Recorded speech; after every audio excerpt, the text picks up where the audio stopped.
ಶ್ರೀ ಕ್ಷೇತ್ರ ಧರ್ಮಸ್ಥಳ ಗ್ರಾಮಾಭಿವೃದ್ಧಿ ಯೋಜನೆ ಬಿಸಿ ಟ್ರಸ್ಟ್ ಇದರ ಕಾಪು ಯೋಜನಾ ಕಚೇರಿಯನ್ನ ಪಡುಬಿದ್ರೆ ಬೀಡು ಅರಸ ರತ್ನಾಕರ ರಾಜ ಅರಸ್ ಕಿನ್ಯಲ್ಕ ಬಲ್ಲಾಳ್ ಅವರು ಉದ್ಘಾಟಿಸಿದರು.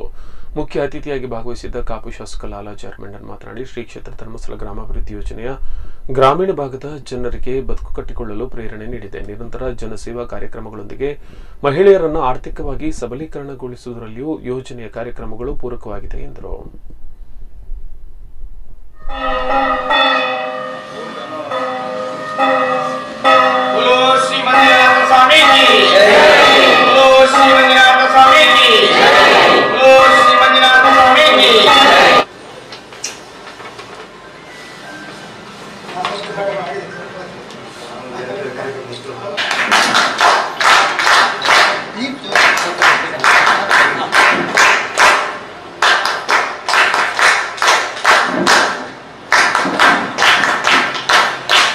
ಗ್ರಾಮಾಭಿವೃದ್ಧಿ ಯೋಜನೆ ಘಟಕ ಇಲ್ಲಿ ಪ್ರಾರಂಭ ಮಾಡಿದರೆ ನಮ್ಮ ಇದರ ಮೇಲ್ವಿಚಾರಕರು ಇಲ್ಲಿ ಕಾರ್ಯಕರ್ತರು ಸಾಕಷ್ಟು ಸಂದರ್ಭದಲ್ಲಿ ಇಲ್ಲಿ ಬಂದು ಜನರಿಗೆ ಹಲವಾರು ಸಹೋದ್ಯೋಗ ಮಾಡುವಂಥ ಅಥವಾ ಮಕ್ಕಳಿಗೆ ಪ್ರೇರೇಪ ಪಡುವಂಥ ಕೊರೋನಾ ಇರ್ಬೋದು, ಯಾವುದೇ ಬರಗಾಲ ಅಥವಾ ನೆರೆ ಸಂದರ್ಭದಲ್ಲಿ ಕೂಡ ಸಾಕಷ್ಟು ಕೊಡುಗೆಗಳು ನಮಗೆ ಧರ್ಮಸ್ಥಳ ಯೋಜನೆಗಳ ಮೂಲಕ ನಮ್ಮ ಗ್ರಾಮಕ್ಕೆ ಬಂದಿದೆ.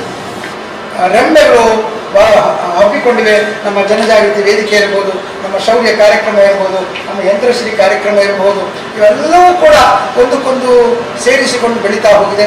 ಅದಕ್ಕೆ ನಮಗೆ ಜನಪ್ರತಿನಿಧಿಗಳ ಸಹಕಾರ, ಮಾರ್ಗದರ್ಶನ, ಅವರ ಆಶೀರ್ವಾದ ಬಹಳ ಮುಖ್ಯ. ಅವರು ನಮಗೆ ಸ್ಪಂದಿಸ್ತಾ ಬಂದಿದ್ದಾರೆ. ಇಲಾಖೆ ಅಧಿಕಾರಿಗಳು ನಮಗೆ ಆಶೀರ್ವಾದವನ್ನು ಮಾಡಿದ್ದಾರೆ. ಬ್ಯಾಂಕಿನವರು, ವಿಮಾ ಕಂಪನಿಯವರು